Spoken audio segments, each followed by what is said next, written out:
ሴት እግር ኳስ ተጫዋች ለሴት ቀለበት ያሰረችበት ከዚህ ሴትና ሴት ከሚለው ነገር ጋር በጣም በተደጋጋሚ እየተወራ ነው።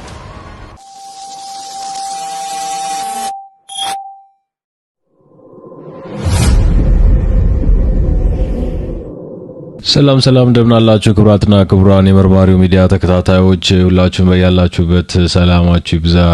ደህና ናችሁ ሆይ? በያላችሁበት ሰዓት አቆጣጠር በየምትኖሩበት ሀገር በጠቅላላ ሰላምታችን ወደ እናንተ ይድረስ። ዛሬ እንግዲህ እንደ አጀንዳ ይዘን የመጣነው ጉዳይ በሴቶች ብሔራዊ ቡድን ዙሪያ የሚያተኩር ነው። እንግዲህ አብዛኞቻችሁ በሴቶች ብሔራዊ ቡድን ዙሪያ ከሰሞኑ እየተነሱ ያሉ ትችቶች፣ ቅሬታዎችና አንዳንድ ወሬዎችን ሰምታችኋል ብለን እናስባለን። እንግዲህ በዛ ያሉ ሰፋ ያሉ ዘገባዎችም ከዚህ ጋር ተያይዞ እየወጡ ነው። በተለይም ወንድማማቾቹ ሶፎንያስና ግርማቸው ነው ካወጡት መረጃ ጋር ተያይዞ ብዙ ሰዎች እየተነጋገሩ ያሉበት ሁኔታ ተፈጥሯል። ሁለቱ ወንድማማቾች ያወጡት መረጃ ምንድነው? የኢትዮጵያ ሴቶች ብሔራዊ ቡድንስ በዚህ በተነሳበት ቅሬታ ዙሪያ የሰጠው ምላሽ አለ ወይስ ጉዳዮች ወዴት እያመሩ ነው የሚለውን በሰፊው እናስቃኛ ቻለን። ከምርመራ ዘገባችን በኋላስ በኢትዮጵያ ይሄ ነገር እንዴት እየሄደ ነው፣ እንዴት እየተስፋፋ ነው የሚለውን እናስረዳችኋለን። አብራ ተጫዋቾችም አሉ። እኔ በግልጽ አጋልጣለሁ። እንግዲህ ይህ የሴቶች ብሔራዊ ቡድን በተለይም በቅጽል ስሙ ሉሲዎቹ ወይም ድንቅነሽ እየተባለ ይጠራል። በተለይም ይሄ ስያሜ በታዋቂው ቅድመ ሰው ቅሪታ አካል ሉሲ ከተሰጠው ስያሜ የተነሳ ነው። አብዛኞቻችሁ ታውቁታላችሁ። የሴቶች ብሔራዊ ቡድን እንደ ወንዶች ብሔራዊ ቡድን ሁሉ በኢትዮጵያ እግር ኳስ ፌዴሬሽን ስር የሚተዳደር ብሔራዊ ቡድን ነው። የሴቶች ብሔራዊ ቡድን እንግዲህ ከፍተኛ ተብሎ የተመዘገበው ዋናው ውጤቱ በአፍሪካ ሴቶች ዋንጫ ላይ የተመዘገበው ከፍተኛ ውጤት እንደ አውሮፓውያን አቆጣጠር በ2004 አራተኛ ደረጃ ይዞ ጨርሶ ነበር። ከዛ ላይ ነው የሚባል የውጤት ድል አልተመዘገበም። እንግዲህ የመጀመሪያው ዓለም አቀፍ ግጥሚያቸውን ያካሄዱት መስከረም 22 ቀን 2002 እንደ አውሮፓውያን አቆጣጠር ሲሆን በአዲስ አበባ ከዩጋንዳ ጋር በተደረገ ግጥሚያ ነበር። በዚህ ግጥሚያ እንግዲህ 2-0 ማሸነፍ ችለዋል። ከዛ በተጨማሪ ሎዛ አበራ የምትባለዋ የቡድኑ ከፍተኛ ግብ አስቆጣሪ ነች። እስካሁን ባለው በኢትዮጵያ ሴቶች ብሔራዊ ቡድን ታሪክ ውስጥ ማለት ነው ሎዛ አበራ ከፍተኛ የግብ አስቆጣሪነቱን ሪከርድ እንደያዘች ትገኛለች ማለት ነው። እንግዲህ ይህ ቡድን የኢትዮጵያን ገጽታ ወክሎ በአህጉራዊና በዓለም አቀፋዊ የሴቶች እግር ኳስ ውድድሮች ላይ በመሳተፍ የሚታወቅ ቡድን ነው። እንግዲህ ከቅርብ ጊዜያት ወዲህ ግን ስለ ኢትዮጵያ ሴቶች ብሔራዊ ቡድን የሚሰሙት ነገሮች በጠቅላላ ደስ የሚሉ አይደሉም። ከውጤቱ ባለፈ በሌሎች ስነ ምግባራዊና ሃይማኖታዊ ጥሰቶች ዙሪያ ሰፊ ዘገባ እየወጣባቸው ነው። እንግዲህ የቅርብ ጊዜ እንኳን ተሳትፏቸውን ብናይ የዓለም ዋንጫ ማጣሪያ ላይ ተሳትፈው ነበር። ሉሲዎቹ በተለያዩ ጊዜያት ለዓለም ዋንጫ ማጣሪያዎች ቢደርሱም እስካሁን ድረስ ግን ለዋና የዓለም ዋንጫ መድረክ ለመሳተፍ አልቻሉም። በተለይም የአፍሪካ ሴቶች ዋንጫ ማጣሪያዎች ላይም እንደዚሁ ተወዳድረዋል። ቡድኑ ሁልጊዜ ለአፍሪካ ዋንጫ ማጣሪያዎች ይወዳደራል፣ ነገር ግን ስኬትን አግኝቶ አያውቅም። ሌላው የሴካፋ ሴቶች ሻምፒዮና ላይም በሰፊው ሲወዳደር እናውቀዋለን። ኢትዮጵያ እንግዲህ በምስራቅና መካከለኛው አፍሪካ የእግር ኳስ ማህበራት ወይም ሴካፋ ላይ በሚዘጋጀው በዚህ ክልላዊ ውድድር ላይ በንቃት ስትሳተፍ እናውቃታለን። ውጤቷ ያን ያህልም ቢሆን ማለት ነው። እንግዲህ ዋና ታዋቂ የሚባሉ ተጫዋቾችን ይዟል ይህ የሴቶች ብሔራዊ ቡድን። በተለይም ሎዛ አበራ የቡድኑ በጣም ታዋቂና ውጤታማ አጥቂ እንደሆነች አብዛኞቻችን የምናውቃት ነው። ከዛ በተረፈ እሷ በኢትዮጵያ ሴቶች ፕሪሚየር ሊግ እና እንዲሁም በውጭ ሀገር ለምሳሌ በማልታ ሊግ በመጫወት የጎላ ስም ያላት ተጫዋች ነች። አሁን እንደ አብዛኞቻችሁ እንደምታውቁት በአሜሪካ እየተጫወተች ነው የምትገኘው። ለብሔራዊ ቡድን ብዙ ጎሎች በማስቆጠር የሪከርድ ባለቤት መሆኗ ለቡድኑ ስኬት ትልቅ የሚባል አስተዋጽኦን አድርጓል ማለት ነው። እንግዲህ በአሰልጣኞች ዘርፍ ደግሞ ያለውን ሁኔታ ተንተን አድርገን ስንነግራችሁ በአሁኑ ወቅት እንግዲህ እስከ 2025 መጨረሻ ድረስ ባለው መረጃ መሰረት የኢትዮጵያ ሴቶች ብሔራዊ ቡድን ዋና አሰልጣኝ ብርቱካን ገበየሁ ትባላለች። እሷ እንግዲህ ቡድኑን ወደፊት ለሚጠበቁት ዓለም አቀፍና አህጉራዊ ውድድሮች የማዘጋጀት ኃላፊነት አለባት። ነገር ግን ከዓለም ዋንጫም ውጪ ሆናለች። አሁንም ቢሆን ብዙ የስኬት ዜና እየተወራላቸው አይደሉም ሉሲዎቹ። በተቃራኒው የሚወራባቸው ነገር በጠቅላላ ከኢትዮጵያ ስነ ምግባር፣ ከኢትዮጵያ ሃይማኖት፣ ከባህል ኢቭን ከህጋችን አንጻር የማይጠበቁና እጅግ ቀፋፊ የሚባሉ ዜናዎች እየወጡባቸው ነው የሚገኙት። እንግዲህ በቀጣይ የብሔራዊ ቡድኑ መርሃ ግብር ይታወቃል። በተደጋጋሚ ቢቀያየርም ሉሲዎቹ በቅርብ ጊዜ የሚወዳደሯቸው ዋና ዋና ውድድሮች እንግዲህ የሴቶች አፍሪካ ዋንጫ አለ። ለዋናው የአፍሪካ ዋንጫ ማለፍ የሚችሉባቸውም እንግዲህ ማጣሪያዎች ከዚህ ቀጥሎ ይመጣሉ። የሴካፋ ሴቶች ሻምፒዮናም እንደዚሁ አለ። ይህ ደግሞ በምስራቅ አፍሪካ ሀገራት መካከል የሚደረግ ውድድር ሲሆን ሉሲዎቹ ሁልጊዜም ከተወዳዳሪዎቹ ተርታ ይመደባሉ። ዘንድሮም በዚህ ውድድር ይሳተፋሉ ብለን ነው የምናስበው። እንግዲህ ቡድኑ በቀጥታ የሚጫወተው ቀጣይ ጨዋታ የሚወሰነው በካፍና በሴካፋ በሚወጡት የቅርብ ጊዜ እጣና ውድድር እንደሆነ አብዛኞቻችሁ ትረዱታላችሁ ብለን እናስባለን። ከዛ በተረፈ እንግዲህ ወደ ዋናው ጉዳይ ከመግባታችን በፊት ስለ ኢትዮጵያ ሴቶች ፕሪሚየር ሊግ ሁኔታ እንደው አለፍ አልገን እንገራችሁ። ስለ ኢትዮጵያ ሴቶች ፕሪሚየር ሊግ እና በሀገር ውስጥ ያለው የሴቶች እግር ኳስ እንቅስቃሴ አብዛኛውን ጊዜ እንግዲህ እንደምታውቁት ብዙ የብሔራዊ ቡድኑ ተጫዋቾች የሚመረጡት ከዚሁ ሊግ ነው። ስለዚህ የዚህ ሊግ መዳገም የብሔራዊ ቡድኑ መዳከም ነው። አብዛኞቻችሁ ትረዱታላችሁ።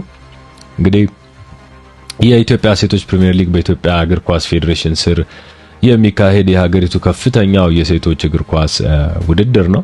እንግዲህ ሊጉ ጠንካራ ክለቦችና አሸናፊዎች የነበሩበት ነው። በተለይ በታሪክ የኢትዮጵያ ንግድ ባንክን የመሰለ መቻልን የመሰለ የሴቶች ቡድን ገንብቶ ስኬታማ የሆነ አልነበረም። ሊጉ እንግዲህ በቅርብ ዓመታት ከፍተኛ ፉክክር እያሳየ ነበረ። ዋንጫዎቹንም በመያዝ ግንባር ቀደም የሆኑ ክለቦች አሉ። በተለይም የኢትዮጵያ ንግድ ባንክ በቅርብ ዓመታት በተደጋጋሚ የሊጉ አሸናፊ በመሆን የበላይነቱን ያሳየ ክለብ ነው፣ በሴቶች ማለት ነው። እንግዲህ የ2023 እና 24 22 23 የውድድር ዘመናት ሻምፒዮን መሆን የቻለው ይህ ክለብ በካፍ የሴቶች ቻምፒየንስ ሊግ ራሱ የሴካፋ ዞን ውድድር ላይ ኢትዮጵያን ወክሎ እየተሳተፈ ይገኛል ማለት ነው። ሌላው እንግዲህ መቻል ነው። መቻል መከላከያ የነበረው ማለት ነው። ሐዋሳ ከተማና የኢትዮጵያ ኤሌክትሪክ ከፍተኛ ተፎካካሪነት ያላቸውና ጥሩ ተጫዋቾችን የሚያፈሩ ቡድኖች ናቸው። እንግዲህ ከሊጉ አስፈላጊነትና ከብሔራዊ ቡድን ንጽጽሩ አንጻር ይህ እጅግ ጠቃሚ የሚባል ነው። የሊጉ መጠናከር የብሔራዊ ቡድኑ መጠናከር እንደሆነ አብዛኞቻችሁ ትረዱታላችሁ ማለት ነው። ሌላው እንግዲህ የአብዛኞቹ የሉሲ ብሔራዊ ቡድን አባላት የሚመጡት ከነዚህ የፕሪሚየር ሊግ ክለቦች ነው። የታወቀ ነገር ነው። እኛ ምክንያቱም ከውጭ ሀገር የምንመለምላቸው ብቁ ተጫዋቾች የሉንም። ለምሳሌ የብሔራዊ ቡድን ካፒቴን ሎዛ አበራንና ሌሎች ቁልፍ ተጫዋቾች ያፈራው የኢትዮጵያ ንግድ ባንክ ነው። የውድድር ቅርጹ እንግዲህ ሊጉ በየዓመቱ ክለቦች በደርሶ መልስ ወይም ደግሞ ዳብል ራውንድ ሮቢን የሚባለው ማለት ነው የሚወዳደሩበት ሲሆን ይህ ደግሞ ለብሔራዊ ቡድን ተጫዋቾች ከፍተኛ የጨዋታ ልምድን ይሰጣል ተብሎ ነው የሚታሰበው። ከዛ ውጪ እንደ አውሮፓውያን አቆጣጠር በአሁኑ ሰዓት ያለውን መረጃ እንገራችሁ። 2018 ዓመተ ምህረት የኢትዮጵያ ሴቶች ፕሪሚየር ሊግ ውድድር ቀደም ብሎ ተጀምሮ በመከናወን ላይ ነው የሚገኘው። አንዳንድ ክለቦች ለምሳሌ እንደ ሸገር ከተማ ማለት ነው በቅርብ ጊዜ ወደ ሊጉ የተቀላቀሉ ተፎካካሪዎች ናቸው። እንግዲህ እንዳጠቃላይ ያለው በሴቶች የእግር ኳስ ውድድር ዙሪያ በብሔራዊ ቡድናችን ዙሪያ እና ፕሪሚየር ሊጉን በተመለከተ ሴቶችን ያሉበት ደረጃ ይህን ነው የሚመስለው። ነገር ግን እንግዲህ አብዛኞቻችሁ በተለይም ሰምታችሁታል ብለን እናስባለን። ከቅርብ ጊዜ ወዲህ እየተባሉት እየተወራባቸው ያለው ጉዳይ እጅግ አሳዛኝና አስገራሚ ሆኖ ቀጥሏል። በተለይም ከዚህ ከግብረ ሰዶማዊነት ጋር በተያያዘ ብዙ የተወሩ ነገሮች መጥተዋል። እንግዲህ ይሄ እንዴት ነው የሚስተናገደው ወይስ እንዴት ነው እየሆነ ያለው የሚለው ነገር እጅግ አስገራሚ ሆኗል ማለት ነው። በተለይም እንግዲህ ስለዚህ ጉዳይ ይፋዊ ማረጋገጫ ያለው መረጃ እስካሁን አልተገኘም። በአማርኛም ይሁን በእንግሊዘኛ ሚዲያዎች ላይ እየተዘገበ አይደለም። ይሁንና በዓለም አቀፍ ደረጃ የሴቶች እግር ኳስ ውስጥ ከጾታዊ ዝንባሌ ወይም ከዚህ ጋር በተያያዘ የተለያዩ ወሬዎች ወይም ውይይቶች መኖራቸው የተለመደ ነው። ከኢትዮጵያ ሴቶች እግር ኳስ ጋር በተያያዘ እንግዲህ የተዘገቡት መረጃዎች በአጠቃላይ በሴቶች እግር ኳስ ውስጥ የሚታዩ አመለካከቶችንና ፈተናዎችን እያሳዩ ነው የሚገኙት። እንግዲህ የጾታ አመለካከቱ አንዳንድ ጊዜ የሴት እግር ኳስ ተጫዋቾች ወንድ የመሰለ አቋም ወይም ያለባበስ ዘይቤ እንደሚከተሉ ይታወቃል። ከጾታዊ ዝንባሌም አንፃር ህብረተሰቡ የተሳሳተ ፍረጃና ወቀሳ እንዳይገጥማቸው በሚል ቀድሞ ሲሰጋ የነበረ ነው። ተጫዋቾቹ ራሳቸውን እንግዲህ እንደ እግር ኳስ ተጫዋች ብቻ እንዲቀበሉ ለማስገደድ ሲሉ ይህንን አይነት ባህሪ ሊያሳዩ እንደሚችሉ ነው የሚታወቀው። ሌላው የአስተዳዳሪዎችን ብልሹ አሰራር በተለያዩ የአፍሪካ ሀገራት ሲጠቀስ ቆይቷል። በሌሎች የአፍሪካ ሀገራት እንደ ናይጄሪያና ጋና ባሉ ሀገራት ማለት ነው የሴቶች እግር ኳስ ቡድኖች ውስጥ አሰልጣኞችና አስተዳዳሪዎች ከተጫዋቾች የጾታ ግንኙነት በመጠየቅ ለመጥፎ ዓላማ እንደሚጠቀሙበትና ጥያቄውን የሚቃወሙ ተጫዋቾችን ደግሞ ግብረ ሰዶማዊ ነሽ በሚል በመፈረጅ ከቡድን እንደሚያስወጡ ዓለም አቀፍ ዘገባዎች ያመለክታሉ። ይህም እንግዲህ በሴቶች እግር ኳስ ውስጥ ያለውን የጾታዊ ትንኮሳ ችግር ለመሸፈን የግብረ ሰዶማዊነት ፍረጃ እንዴት እንደ መሳሪያ እንደሚጠቀሙበት በተደጋጋሚ ሲታይ ቆይቷል። ነገሮችን በዚህ መልኩ ማየቱም አንድ አንግል ሊሆን ይችላል። እንግዲህ ስለ ኢትዮጵያ ሴቶች ብሔራዊ ቡድን ግርማቸው እኔውና ሶፎንያስ እኔው ያወጧቸው መረጃዎች መመርመር አለባቸው ብለን እናምናለን። በተለይም ይህን ጉዳይ የሚፈጽሙ አካላት በኢትዮጵያ ሕግ ተግባራዊነት ስለሌለው ፈቃድም ስለሌለው ከሞራል ያፈነገጠ ስለሆነ ከሌሎችም ማህበረሰባዊ ልምዶች ጋር በተገናኘ እጅግ የሚወገዝ ነገር በመሆኑ ምክንያት እንደዚህ አይነት ጉዳዮች ሰፋ ተደርገው እንዲታዩ ያስፈልጋል። የኢትዮጵያ እግር ኳስ ፌዴሬሽንም ይህን ጉዳይ በማጣራት እርምጃ ለመውሰድ ራሱን እንዳዘጋጀም ተናግሯል ማለት ነው። ሌላው በሴቶች እግር ኳስ ዙሪያ ግብረ ሰዶማዊነት እንደ ችግር በማንሳት ማውገዝ ወይም መወያየት በሀገሪቱ ባለው ባህልና ሕግ ምክንያት የሚመጣ ጉዳይ ነው።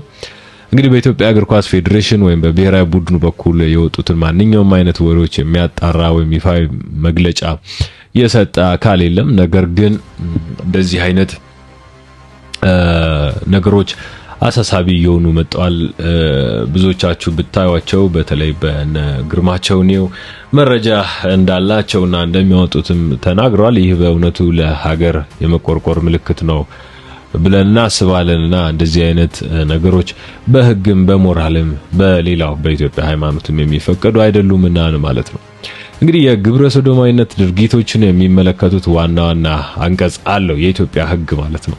ስለዚህ የኢትዮጵያ የወንጀል ህግ ራሱ ይህን በህግ እንኳን የሚያስጠይቅ ስራ እንደሆነ ይዘግባል ማለት ነውና አንቀጽ 629 ይሄ እንግዲህ የግብረ ሰዶማዊ ድርጊቶችን ብቻ የሚመለከቱ አንቀጾችን ብንነግራችሁ አንቀጽ 629 ግብረ ሰዶምና ለንጽህና ክብር ተቃራኒ የሆኑ ሌሎች ድርጊቶች ሲል ያስቀምጠዋል። ማንም ሰው ከእርሱ ጋር አንድ አይነት ጾታ ካለው ከሌላ ሰው ጋር ግብረ ሰዶማዊ ድርጊት ወይም ሌላ ለንጽህና ክብር ተቃራኒ የሆነ ድርጊት የፈጸመ እንደሆነ በቀላል እስራት ይቀጣል ይላል። ይህ አንቀጽ እንግዲህ ድርጊቱ በወንዶችም ሆነ በሴቶች መካከል ቢፈጸም ወንጀል መሆኑን የሚያመለክት ነው። ሌላው አንቀጽ 630 ወንጀሉን የሚያከብዱ ጠቅላላ ሁኔታዎችን ይተነትናል። ይህ አንቀጽ ቅጣቱን የሚያከብዱ ምክንያቶችን ይዘረዝራል። ከነዚህም መካከል የቅጣቱ መጠን ቢያንስ የ1 ዓመት ቀላል እስራት ይሆናል ይልና በከፋ ሁኔታዎች ለምሳሌ በስልጣን በመጠቀም ማስገደድ ወይም ማታለል ካለው ቅጣቱ እስከ 10 ዓመት የሚደርስ ከባድ እስራት ሊሆን ይችላል ነው የሚለው። በተጨማሪም ደግሞ ድርጊቱን መፈጸም የሙያ ስራ አድርጎ መያዝ ቅጣቱን እጅግ ያከብደዋል ተብሎ ነው የተዘገበው። ሌላው በአንቀጽ 631 ላይ ለአካለ መጠን ባልደረሱ ልጆች ላይ የሚፈጸም ግብረ ሰዶም በተመለከተ የተቀመጠ ህግ አለ። ይህ አንቀጽ እንግዲህ በልጆች ላይ የሚፈጸምን የተመሳሳይ ጾታ ወሲባዊ ድርጊት የሚያስቀጣ ሲሆን እንደ እድሜያቸው መጠን ከ3 ዓመት እስከ እድሜ ልክ ከባድ እስራት የሚያደርስ ቅጣት ያስከትላል ሲል በግልጽ የተቀመጠ የወንጀል ህጉ ላይ ማለት ነው ጉዳይ ነው። ስለዚህ በኢትዮጵያ ብሔራዊ ቡድን ውስጥ ይህ ነገር እየተከሰተ ከሆነ እጅግ ከህግም ከእንትንም ያፈነገጠ ነው። ስለዚህ በህግ እንኳን የተቀመጠውን ጉዳይ ማክበር ያልቻለ ፌዴሬሽን ሊያስብለው ይችላል ማለት ነው። እንግዲህ በአጠቃላይ የኢትዮጵያ ህግ የተመዛዛይ ጾታ ወሲባዊ ድርጊትን እንደ ወንጀል በመቁጠር ከባድ ቅጣትን የሚያስከትል ነው። ይህ ደግሞ በኢትዮጵያ ማህበረሰብ ውስጥ ለጉዳዩ ያለው ጠንካራ ማህበራዊና ሃይማኖታዊ ተቃውሞ መገለጫ ነው ማለት ነው። እንግዲህ ይሄ ህግ ላይ ተዘርዝሮ በስነ ስርዓቱ የተቀመጠ ነው ማለት ነውና አንዳንድ ጉዳዮች ከህግም አንፃር መታየት ያለባቸው ሊሆን ይችላልና በደንብ ሊታይ የሚገባው ጉዳይ ነው። በተለይ ከአጠቃላይ ከሀገሪቱ ሁኔታ አንፃር ከውጤት ማጣታቸው ከሽክልቁለቱ አንፃር ደግሞ ካያችሁት እጅግ የሚያስገርምና የሚያበሳጭ ነው። ምክንያቱም ጭራሽ ውጤት ያጣ ብሔራዊ ቡድን አሁን ደግሞ በዚህ ስም ተሰጠው እና እንግዲህ እዚህ ድርጊት ውስጥ አሉበት ከተባለና ከተረጋገጠ ደግሞ እጅግ የሚያሳዝን ነው የሚሆነው። ይሆን ያለው ነገር ለሀገሪቱ ራሱ ከኢሜጅም ከምንም አንፃር በጣም አስቸጋሪ ነው የሚሆነው ማለት ነው። እንግዲህ ወደፊት ምን ሊሆን ይችላል? ፌዴሬሽኑ እያጣራሁ ነው ብሏል። እንግዲህ የማጣራቱን አጠቃላይ ሁኔታ ምን ሰማውና ምን ደርስበት ነው የሚሆነው። ነገር ግን በዚህ ሁኔታ ነገሮች በኢትዮጵያ ውስጥ ማለት ነው ከባድ እንደሚሆኑ ነው የሚጠበቀው። እንግዲህ እነዚህና ተጨማሪ ዘገባዎችን ወደፊት ሲወጡ ምናጋራችሁ ነው የሚሆነው። ነገር ግን እንደ አጠቃላይ ነገሮች ጥሩ አይመስሉም። በሴቶች ብሔራዊ ቡድን ዙሪያ የሚሰሙት ነገሮች እጅግ መፍትሄ የሚፈልጉ ናቸው ብለን እናስባለን። በዚህ ድርጊት ውስጥም እየተሳተፉ ያሉ ሰዎች ራሳቸውን ከሀገሪቱ ህግ ከሃይማኖትና ከአጠቃላይ ስነ ምግባርም አኳያ ነገሮችን እንዲመለከቷቸው ማሳሰብ ነው የምንወደው። ሰላማችሁ ያላችሁበት ይብዛ። ቻናላችንን ላይክ፣ ሼር እና ሰብስክራይብ አድርጉ። የዛሬው ፕሮግራማችን ይመስላል። አብራችሁ ስለነበራችሁ እናመሰግናለን። ሰናይ ጊዜ ይሁንላችሁ።